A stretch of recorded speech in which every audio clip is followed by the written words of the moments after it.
नमस्कार दोस्तों, मैं हूं अनुदीप्ति शर्मा, आपकी होलिस्टिक हीलर।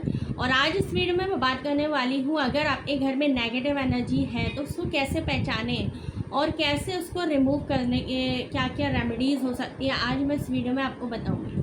तो देखिए, हमारे घर की जो चीज़ें होती हैं या किसी भी वस्तु की कोई ना कोई तरंगें निकलती ही निकलती है, और जो निजी वस्तु होती है उनसे कम तरंग निकलती है, लेकिन जो जिनके अंदर प्राण ऊर्जा, जैसे कि मनुष्य हो गए, जानवर हो गए, पेड़ पौधे हो गए, इनसे जो होती है, जो सजीव लोग हैं, लिविंग थिंग्स हैं, उनमें से ज़्यादा तरंगें निकलती हैं। तो जो चीज़ जितनी नेगेटिव होती है उससे नेगेटिव एनर्जीज निकलती है, जो लोग पॉजिटिव, जो चीज़ें पॉजिटिव होती हैं उनसे पॉजिटिव तरंगें निकलती है, पॉजिटिव एनर्जी निकलती है।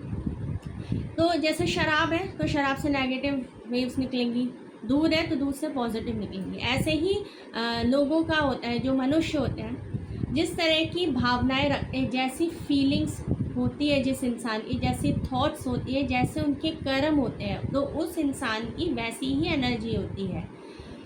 अगर आप बहुत ज़्यादा नेगेटिव सोचते हैं, नेगेटिव आपका जो थॉट प्रोसेस है, और कोई भी आप पॉजिटिव क्रिया नहीं करते हैं, पूजा पाठ नहीं करते हैं, मंत्रों का उच्चारण नहीं करते हैं, या आपका खान पान तामसिक है, तो ऐसे लोगों की जो तरंगें होती हैं वो नकारात्मक होती हैं। और जो आदमी, जो इंसान पूजा पाठ करता है, सात्विक भोजन करता है, शुभ काम करता है, शुभ भावनाएं रखता है, तो ऐसे लोगों की जो तरंगें होती हैं वो सकारात्मक होती हैं।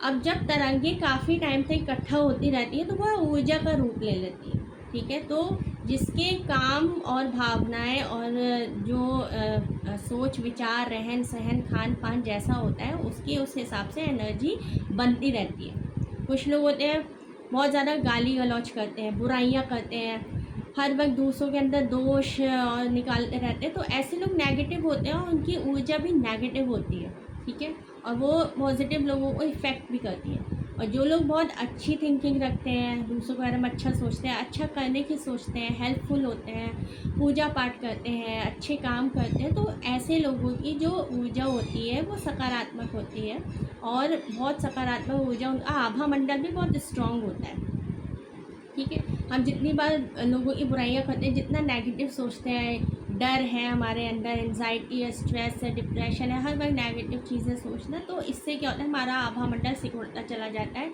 और ऐसे लोग जल्दी बीमार भी पड़ते हैं, ठीक है। तो पॉजिटिविटी लाने के क्या उपाय हो सकते हैं, ये मैं इस वीडियो में बताऊंगी, और कैसे पहचानें कि हमारे घर में नकारात्मक ऊर्जा का वास है। तो जब आप अपने घर में घुसते हैं तो आपका सर भारी होना या आपका मन खराब होना, बेवजह आपका मन खराब हो रहा है, आपका मन नहीं लगता आपके अपने घर में, तो समझ लीजिए नेगेटिव एनर्जी है। आपका काम नहीं बनता, आपको किसी काम में सफलता नहीं मिलती है, तो समझ लीजिए आपके घर में नेगेटिव एनर्जी है। 99% आपके काम बन जा रहे हैं, लेकिन जब 100% होने की बात आती है तो वो आपके काम बिगड़ जाते हैं। आप समझ लीजिए आपके घर में नेगेटिव एनर्जी है। आपके घर में पेड़ पौधे जल्दी सूख जाते हैं, इनफैक्ट जो तुलसी का प्लांट है वो भी जल्दी सूख जाए, तो समझ लीजिए आपके घर में नेगेटिव एनर्जी है। आपके घर में बेवजह लड़ाइयाँ होती हैं, कलेश होती है, आपस में तालमेल नहीं बैठता लोगों का, तो समझ लीजिए आपके घर में नेगेटिव एनर्जी है। आपके घर में चींटियाँ नहीं आती हैं, तो समझ लीजिए आपके घर में बहुत ज़्यादा नेगेटिव एनर्जी है, ठीक है। तो क्या करें कि हमारे घर में जो पॉजिटिव एनर्जी बढ़ जाए। और आपके घर में अगर समझ लीजिए लोग जल्दी जल्दी बीमार पड़ते हैं, जल्दी जल्दी इन्फेक्शन लगते हैं, कोई ना कोई बीमार पड़ ही जाता है, बेकार की चीज़ों में आपका पैसा लग रहा है, आपको लग रहा है कि मैं बीमार हूँ, लेकिन डॉक्टर के पास जाते हैं तो डॉक्टर कहते हैं आप बीमार नहीं है, लेकिन आपको फील होता रहता है, तो वो नेगेटिव एनर्जी बहुत ज़्यादा आप पे हावी है, इसलिए आपको ऐसा लगता है। तो आपको क्या करना है कि आप ऐसे घर में रहिए जहाँ पे सूरज की रोशनी आती हो, और नहीं भी आती है तो सुबह उठ करके पूजा पाठ ज़रूर करें। सुबह उठ करके कोई भजन चला दे, टीवी में चला दे या फिर मोबाइल में चला दे, अपने स्पीकर में लगा लीजिए, उस मंत्र को बजाइए, सुबह शाम बजाइए। तो इससे क्या होता है, घर की एनर्जी चेंज होती है। घर में आप झाड़ू पोछा करते हैं तो पोछा लगाते वक्त पानी में 1 चम्मच नमक डाल लीजिए और उस पानी से पूरे घर में पोछा लगाइए। और सुबह उठ करके पूजा पाठ ज़रूर कीजिए, मंत्रों का उच्चारण कीजिए, पाठ कीजिए, और गूगल की धूप बत्ती ज़रूर जलाइए, एक गाय का घी से दिया ज़रूर जलाइए, इससे सकारात्मक ऊर्जा का प्रभाव होता है। पूजा में 3 बार शंख ज़रूर बजाइए, घंटी बजाइए, घंटी की ध्वनि भी सकारात्मक ऊर्जा का प्रभाव करती है। तुलसी के पौधे लगाइए, घर में आप फूलों के पौधे लगाइए, क्योंकि फूलों के पौधे जो होते हैं नकारात्मक ऊर्जा को जल्दी सोख लेते हैं। और घर में अमावस के दिन सफाई कीजिए, और जो पुराना सामान है जो यूज़ में नहीं आ रहा है उसको घर से बाहर निकाल दीजिए। पुराने बहुत ज़्यादा कपड़े हो गए उनका इस्तेमाल मत कीजिए, पुरानी चीज़ें जो यूज़ में नहीं आ रही उन्हें निकाल दीजिए। पुराने इलेक्ट्रिकल्स इक्विपमेंट्स हैं वो ख़राब हो गए हैं, उनको बाहर निकाल दीजिए। घर में बहुत ज़्यादा डार्क कलर की बेडशीट्स मत यूज़ कीजिए, जैसे ब्लैक, ब्राउन, डार्क ग्रे, ऐसे आपको बेडशीट, सोफ़ा कवर्स, कर्टन्स को अवॉइड करना है। बाथरूम्स में ध्यान रखिए बहुत स्मेल ना आती हो, बाथरूम साफ़ हो, और बाथरूम में फ्रेगरेंस कोई हमेशा यूज़ कीजिए कि आपके बाथरूम में खुशबू आती रहे, घर में जाले ना लगे हों, ऐसी चीज़ों का इस्तेमाल कीजिए। बहुत ज़्यादा पुरानी चीज़ें हैं जो अच्छी नहीं लग रही है देखने में, उनको हटा दीजिए, नई चीज़ें ले आइए। और घर में बहुत आवश्यकता से ज़्यादा सामान भी इकट्ठा मत कीजिए, ठीक है। घर के कोनों में कूड़ा कबाड़ा ना भरा हो, उनको रिमूव कीजिए, कम सामान रखिए, अच्छा रखिए, और साफ़ सफाई टाइम टू टाइम करते रहिए, अपने घर को डीक्लटर करते रहिए, ठीक है। तो आपके घर में सकारात्मक ऊर्जा का प्रवाह बना रहता है। और जिन घर के लोग पूजा पाठ करते हैं, मंत्रों का उच्चारण करते हैं, तो वो कम बीमार पड़ते हैं, क्योंकि उनके घर में और उनके मन में जो होता है सकारात्मक ऊर्जा प्रवाहित होती रहती है। जो लोग मंत्रों का उच्चारण करते हैं, पूजा पाठ करते हैं, उनका चिंतन बजाय उन लोगों से ज़्यादा सकारात्मक होता है और अच्छा होता है, जो पूजा पाठ या कुछ अच्छी क्रिया नहीं करते हैं।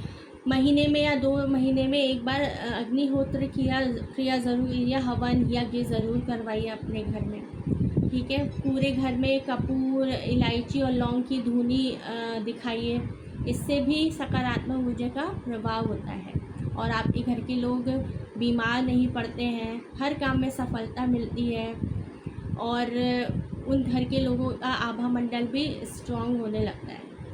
तो ये सारी चीज़ें अगर आप अपने घर में ध्यान रखेंगे तो आपके घर से नेगेटिव एनर्जी रिमूव होगी। घर के साथ साथ हमारा शरीर भी एक घर है, जिसमें हमारी आत्मा का वास है। तो अपने विचारों पे भी ध्यान दीजिए, आप कितने दूषित विचार रखते हैं और कितने अच्छे रखते हैं। दूषित विचारों को दूर कीजिए, मेडिटेशन करना स्टार्ट कीजिए, मंत्र उच्चारण कीजिए, या फिर मंत्रों को लिखिए, सकारात्मक कुछ किताबें आती हैं उनको पढ़िए, या ऐसे वीडियोस देखिए जिससे आपका मन को मजबूती मिले, आपके जो चिंतन है वो सकारात्मक बने। तो पॉजिटिव चीज़ों को, क्योंकि नेगेटिव होने से कुछ मिलता नहीं है, सिर्फ इंसान का पतन होता चला जाता है। तो कोशिश कीजिए खान पान आपका अच्छा हो, आपकी आदतें अच्छी हो, आपकी लाइफस्टाइल अच्छी हो, और घर का माहौल भी अच्छा हो, और पूजा पाठ होती रहे, साफ़ सफाई होती रहे, और अपने शरीर की सफाई रखिए, रोज़ नहाइए, एक बार उतरे हुए कपड़े दूसरी बार मत पहनिए जिसमें पसीने की बदबू आ रही हो, क्योंकि वो भी बहुत नेगेटिव एनर्जी को क्रिएट करता है। तो इन चीज़ों का अगर आप ध्यान रखते हैं तो आपके घर में देखेंगे बहुत ही सकारात्मक ऊर्जा का प्रभाव होगा, आपके शरीर में, आपके मन में, आपका आभा मंडल स्ट्रांग होगा, और आपके घर में भी आपको शांति का, सुकून का एहसास होगा। तो आज इस वीडियो में इतना ही। Thank you so much for watching.